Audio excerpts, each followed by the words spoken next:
live from our Milwaukee studios with stories that matter to you. This is Fox 6 Wake Up News. City of Brookfield Police, man with a gun call, Azana Hair Salon. There are injuries inside the salon, We're in camouflage. He's pacing back and forth between the windows. Now at 7 o'clock, a day of horror at a Brookfield salon. 3 people killed, 4 injured by a man with a high-powered gun. This morning, we're learning more about the shooter and his relationship with the people inside. And it was just 2 months ago, a lone gunman opened fire in a Sikh temple. This morning, how those who survived that shooting are reaching out to survivors of the salon shooting. And some sunshine this morning, but look for rain showers this afternoon. Highs near 64, much warmer air on the way. The details coming up. A man who was ordered just last week to turn over his weapons after a domestic dispute with his estranged wife opens fire at her workplace. In the aftermath, 3 women are killed. The shooter takes his own life. We have team coverage this morning. Angelica Doria live outside Azana Salon, and Laura Langamo standing by at Freighted Hospital, where 4 people are recovering. We begin with Angelica. Good morning. Yeah, good morning, guys. And we are here across the street from Azana Salon and Spa. We are here at the Brookfield Square Mall. So if you're familiar with this area, it is a very busy area. And yesterday, a very sad scene. There are still a lot of questions that need to be answered as police resume their on-site investigation today, but they do say that one suspect in this case found dead inside the salon. Now, all these events unfolded starting at 11 o'clock yesterday morning when police responded to a shooting in progress inside the salon. 7 people in total were shot, all of them women. 3 of them found dead inside. 4 others were injured, and they were taken to Freighted Hospital. Their ages range from 22 to 40. Now, it took police several hours to find the shooter, who they identified as 45-year-old Radcliffe Houghton of Brown Deer. He is believed to be the estranged husband of a stylist inside the salon. Now, when police initially searched that building, they found what was believed to be an IED, but after further investigation and after the bomb squad responded to that scene, they learned it was a fire that was started by a propane tank. Nearly 5 hours later, though, they found Houghton in the building. He had pulled the gun on himself with a self-inflicted gunshot wound. We methodically did a search of that building, expecting to encounter the suspect. And again, that's what took so long for us to get into that building and to verify whether or not he was still in there. And we were expecting an armed encounter if we did come across him.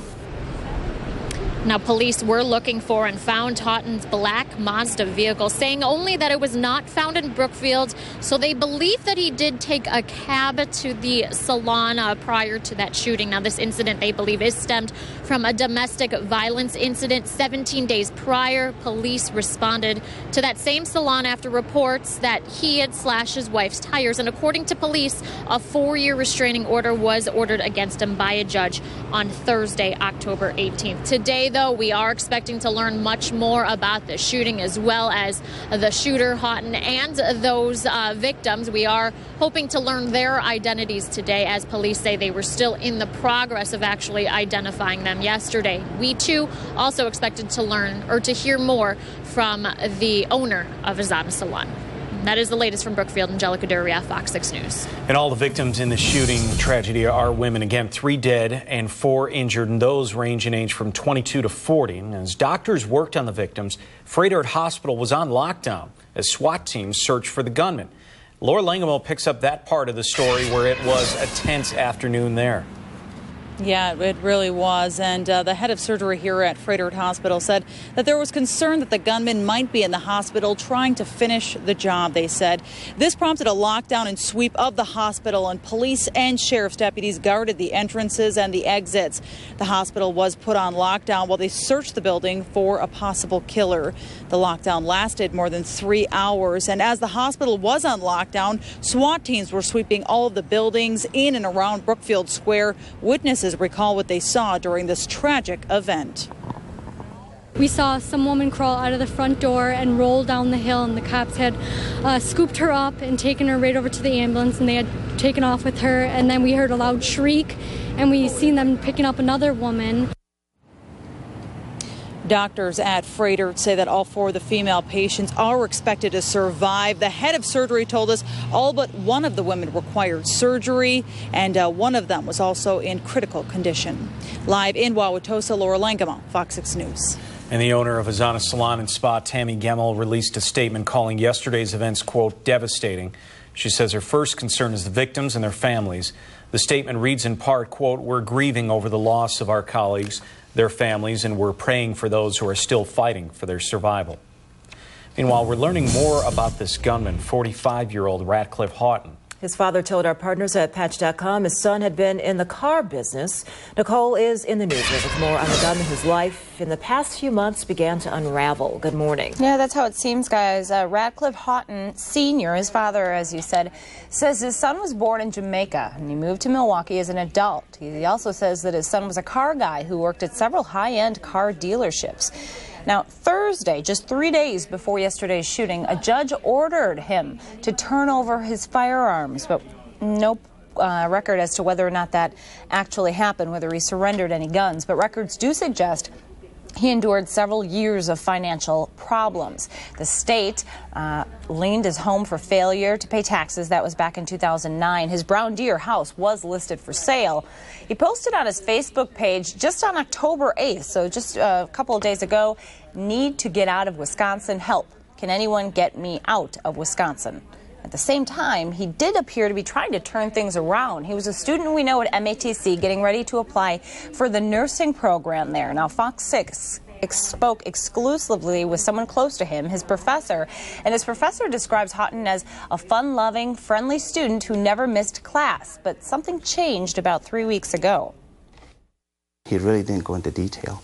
He just said that his wife told him that he had to leave, and one of the main concerns that he had was that he couldn't afford to live somewhere else. They tried taking a test, and then I could tell that, that he couldn't focus. After 5-10 minutes, he just knew he couldn't focus. So he turned his test in. As he turned his test in, I said, why don't you do it Friday? And he looked really sad. So at that point, I gave him a big hug. And I said to him, I was like, you know what? You look like you could use a big hug. Again, that was the gunman's MATC professor. One other court record of note this morning, guys. Houghton was charged with disorderly conduct in January of last year, but that was dismissed when a witness failed to appear in court. Kim. All right, Nicole, thank you. And as Nicole mentioned, Ratcliffe's father, who told the Patch his son is a good person, was also a good father, he says, to his 2 daughters. As the search was unfolding on Sunday, we spoke with Houghton's father. Listen to as he makes a plea to his son. I'm trying to tell you as your father. Call me. Don't make this thing get any worse than what it is. I love you, son.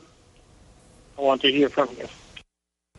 Again, at that time, Ratcliffe Houghton Sr. did not know where his son was. He was later found in the salon, dead of self-inflicted gunshot wound. Members of the Sikh temple held a vigil in honor of the Brookfield shooting victims last night.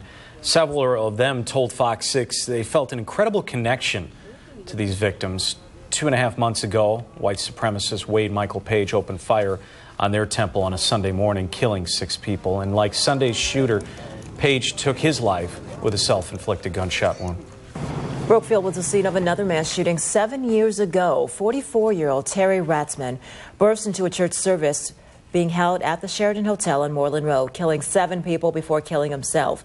Ratzman shot the church's pastor and the pastor's family before moving on to others in the conference room. The hotel is just 1 mile from yesterday's salon shooting. And that's what makes it so eerie that you could see it just down the street. It is. Also ahead on Wake Up, eager to vote. We'll talk to several college students who camped out overnight to be the first in line for early voting, that is, downtown.